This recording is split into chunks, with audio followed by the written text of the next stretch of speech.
Deep sea mining, and I'm not a technician by any means, so please refer to the notes. But basically what it is that there has been a discovery of valuable metals in the ocean floor. And the thing is now that they have got technology that can extract those metals, which means where there's mining, there's income, there's potentially jobs, there's all sorts of things. There are metals that contribute to the construction of our mobile phones, gold, copper, all the base metals that contribute to the Western world at least working. Its potential is very, very deep. We're talking 5 or 6 kilometres down, where not much is known, and actually potentially it doesn't have a lot of human impact at all. Nevertheless, you've got people who are concerned about the science as it is. They're concerned about the Monsanto sort of case, that you've got corporates going in there digging up and you don't really know what they're digging up or what the impacts are going to be. Who will impact, whether it's fish, creatures down there with big eyes because there's no light. We don't know about what's going on down there. There are communities that are concerned that it will affect their traditional fishing grounds. You have governments who are thinking, how are we going to regulate something so far down when we can't even regulate or police our rivers that are on our islands, but also how are we going to get money from a particular boom, because we need it for our aspirations for development and health and education, and even if in terms of environment, how are we going to use the potential income from it to mitigate climate change. Lots of the triple bottom line conflicts of sustainability is ripe in this issue. So I always look to see whose problem is it, mostly, who is going to be the target, I guess, as a consultant for the impetus. Who's got the best reason to carry this forward? And it probably is governments who need to find the balance, which is usually the equation that has to be sorted out between community interests, stewards of environmental interests, but also potential beneficiaries of the economic interests. So where we're at is you've already got NGOs saying politely precautionary principle should apply and nothing should be done until the precautions have been understood. You have others who are actually whipping up real fear and concerns amongst communities who are concerned about their fishing activities, even though the industry players will tell you these are so far out of traditional fishing. No outriggers ever going to reach them. In this mess, how do we find truth? Are these international waters or governmental waters? Both. They're all over the place, potentially, yeah. There is one project in PNG that has close to beginning. It's just fallen foul of the PNG government. There's a bit of corruption around too. So I'm not sure where that will go. We've also had problems in the mining sector with access to capital because the gold price has dropped, and there are all these influences affecting the shift forward, and the anti-campaign momentum is starting to bite. But they're international waters, and I guess is one of the complicating factors. So here's the scenario to which now we're going to put Scott and Juliana's feet in the fire on. And I asked them to do this because they've done lots of these designing processes and implementation. So SPREP, which is the Secretariat of the Pacific Regional Environmental Program, in this hypothetical, they've not actually asked for this, but they are a Pacific-wide entity and an organization of some respect. They do a lot of work on environment and economy issues, and I think their last I remember they were in Apia was where they were located, but they made the move. So SPREP, imagine, has heard this issue. They've heard this kind of upwelling of concerns from government, from businesses, from enviros, from all manner of different people. And they've heard that there are some people out there who know something about this use of a facilitated, mediated process that maybe can help sift and sort some of the factual issues or the state of. That's as much as you know. And by the way, very often that's what they do. They come to you with a problem, and you have to sort of decode that into something else. So the question is, Scott, what would be your process, the logic model, if you will, and the steps? And then we'll hear where Juliana's is similar or different from yours. We need a kind of convening conversation, an initial narrative about what is the set of issues on the table and who might the players be. And while it's true that this is international waters, I'm sure there are nations with territorial seas that encompass some of these areas. So I would postulate that those national governments would be stakeholders in the conversation, and they might be core stakeholders in the conversation. Maybe they're departments of state, maybe their offices of marine planning. In the coastal zone management world, there was an evolution of complexity, and there got to be this notion of multi-sectoral planning. We can't just plan one sector in the coastal zone, we have to do integrated coastal zone management. That was sort of the paradigm. Now we're looking at the ocean waters, so now we talk about integrated coastal and marine spatial planning. So that's what this problem raises, that body of work. So how do we do that? Who are the players in coastal and marine spatial? I would say you would start with the national governments, the state departments, the ocean resources agencies, but there might also be infrastructure agencies, agencies concerned with mining. We have BOEM in the United States that looks at offshore minerals, so I'd kind of look at those kind of players. And then I'd ask, well, what NGOs are paying attention to this issue? And so I think this notion of a convening committee, which actually is something that I did in the Humboldt case. We didn't know what the issues were exactly. We didn't know what the disciplines were that we would need, and we thought, well, we need to have a conversation between some of the obvious protagonists in the story. Let's see what they come up with in terms of a narrative. So that Did you call it that, a convening committee? I did. Okay. I said, there's interest in creating a mediated process. We don't know exactly what it looks like. Would you help us with this exploratory step? And they all said yes. And they all, in that case, said, and I'm really skeptical that we'll get anything done, but I'll play. And so I think that would be a place I would start. And what, let the ball bounce just a few steps further. We would come up with an initial list of problems or questions. I would try to make them be researchable questions, amenable to a fact-finding process, and not just a general set of questions like, should we be mining manganese nodules? But, what are operational challenges inherent in mining manganese? What are the energy requirements? What are the offshore and onshore impacts? What do we know about the benthic communities that live down there? Some basic questions like that. And start to construct maybe some simple cause and effect relationships. If we do this, then this other thing might happen, we think, and start maybe to build some questions around that. Then I would say, well, what kinds of disciplines would help us illuminate those questions about the cause and effect relationships?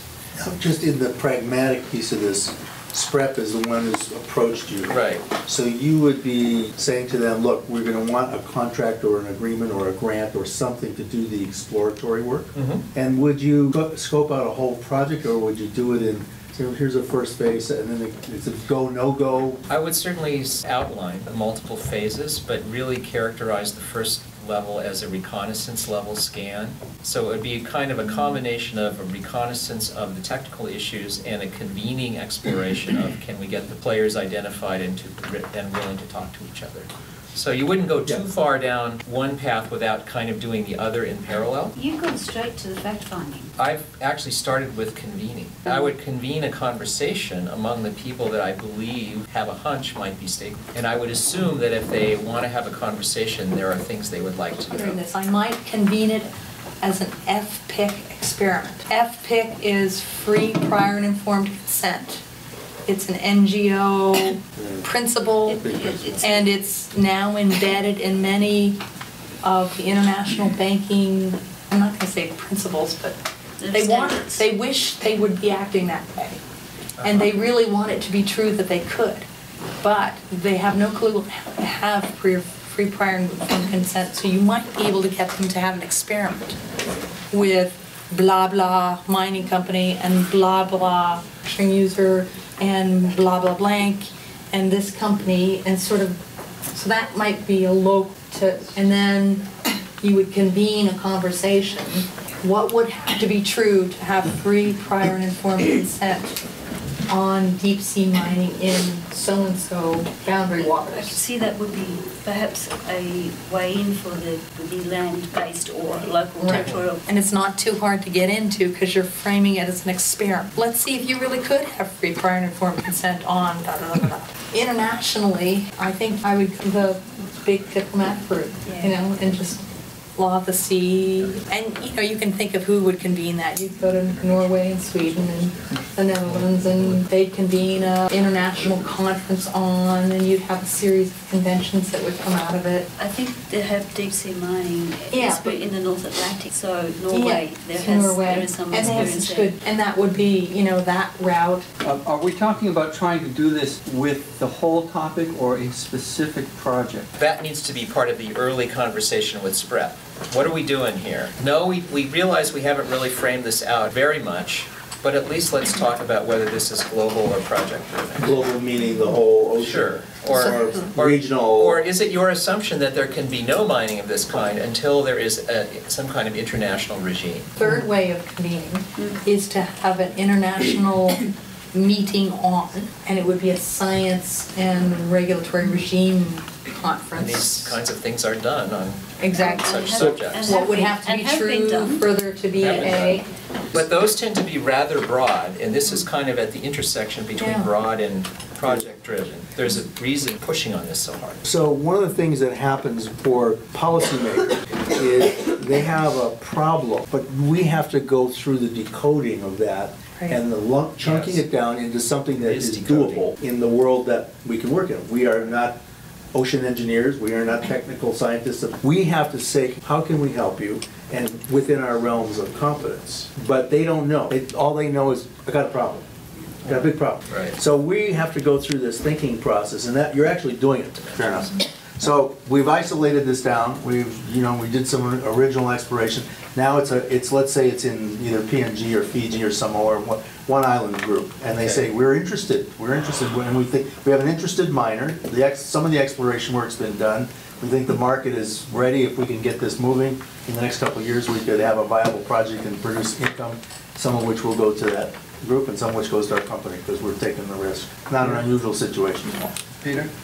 I think the other piece of that goes back to your good actor. It has to do with the technology. Is what's going to be deployed? Yeah. Is this a suction system, a floating processing that re-injects the tailings down to where they came from, or is this big machine that throws lots of dust up and heads up and then runs it some other place and processes them? My point is simply that till you know the how, it's really hard to even begin to have a conversation about what are its impact. That's right. Yeah, because you don't know which experts to bring to the table. Right. So again, it goes. You look for a good actor who say, "I have the way to do this." All of those things are true. Let's assume that there's enough truth. You cannot have a conversation about impacts unless you know what the method of intervention is in the technology. What's the methods you've been hearing about? I think it's pump it up to barges that, in many cases, will actually process it there and then ship it off to markets. To keep the ball bouncing, yes. I think we need in our process design to figure out, well, what are the early go, no-go milestones of this process? And in what sequence do we apply of the those? joint fact finding. Well, of a process. Proceeding, so you questioned jumping ahead to joint fact finding. So I'm back to the convening committee. What decisions do we need to make along the way to even continue the conversation? What would be the key questions you would be asking? Well, I would ask them what they want to know about the technology and the market and the environmental impacts. I would want to get a signal from them pretty early on whether they're willing to keep going with the conversation. They've only agreed to come to the first meeting so far. I would probably start to think about, is there any kind of funding for this? Some early resources and some early indication of merit of the conversation and traction on the information needs. Convening committee, all the signals come out right. They meet some of the conditions that you thinking in your head. Juliana's maybe suggests something, you might have different ones. And now what's going to happen next? So they say, we think there's a good project here. We think there's an important process here. The issue is timely. And the politics, we think, is going to be tough, but it's a good moment. So what's the decision-making driver on the industry side and on the government side? We need to figure out what those are. Is industry in your convening group? I assume so. Oh, yeah. Okay, well, it would have to I be. can't see why they wouldn't be. Industry, well, how we in a process that we did, we call it a transition group. Okay. Yep, and it's roughly you get economic interests, environmental interests, social interests, and they decide between them. So the negotiation starts there. Okay. And you advise them on how you help them elicit Got it. the questions to be answered on a tripartite basis. Got it. So that's what it's like thinking. Okay. So we're at this convening meeting. Yes, we'll come to some more. And we like this So idea. your question was, the some more is what? Yeah. What do we want to accomplish? You know, what are the So- next milestones? What signals do we need back from each of these sectors in order to proceed? Not just industry, all of it. Let's assume you have further gotten some enthusiasm for this kind of a project. Everybody knows it'll be hard. And you are interested in this dialogue, expanding what you call the transition group into a larger dialogue. And you're interested in trying to deal both with value questions and some sort, and factual, evidentiary kinds of questions, or informational questions. What's next in your process? So if we have, let's say we have 5 classes of players, I would probably go to each of them and say, tell me the questions that you would like to really see addressed. And I would hope that there'd be some convergence among the 5 sets. You do them separately? I think I might. I think I might do sort of the expanded walkabout. I would then convene my little convening organizing team and say, let's look at the answers and see if some key questions start to bubble out. You call that a convening report? Yeah. What do you call that? I've called it scoping reports, I've called it Yeah, a project scoping meeting, report, I've called it sure. an assessment. We've got a convening, we've got a little group. We think they have some portfolio enough that they can also be influential in their sectors. And there's some enthusiasm for this. They've said, Scott or Juliana or any of you, go out and do some further. I might have a little step before I got to this convening report. I want to know, so we have this piece called joint fact-finding. I want to know if I'm doing that as a standalone and the outcome is a joint fact-finding report, or if we're feeding that into something. This is the difference between an embedded process Yeah. and a standalone. And if we're feeding it into something, I want to know, are we feeding it into a permitting process? Are we feeding it into a World Bank assessment for a funding agreement? Yeah. So, And we still didn't get a straight answer last time we asked this question. So now we've done the walkabout and we're asking them again. We have to know, what are we doing here so we can know if we're designing a standalone or not? Because remember, we asked them before and they were kind of vague. Let's say that you've done some winnowing and it's a standalone. Then we'll come back and ask what if it's a larger, more elongated process to which fact-finding is a piece. So let's say, assume they say, no, we want to really zero in on some core informational questions, things we don't know, things we need to weigh, things that we need to do some inventory of data. yeah. So then then I would start softening people up, socializing people, whatever the word is, that this is a phase of something else. That we don't think it's a particularly good idea to do joint fact-finding without joint fact-finding influencing policy, planning, or program. So we hope that as we're starting into this, we can get you to make an agreement on what we're feeding into because we want a Mediator Full Employment Act. Really, because that will influence who we bring together and how we get them working together. So we can't go very far along this joint fact-finding until we know what we're feeding into. So, because think of it, if you have a joint fact-finding that's going to end up in the permit condition, that's a different set of conversations than, joint fact-finding into what would have to be true for deep-sea mining off the coast of Samoa to be environmentally, socially, and economically good. So you can't go very far until you know that. You might be able to get them to start into phase 1, but... Platform for what? Yeah. Plan, policy, or permit? Right. Answer the question.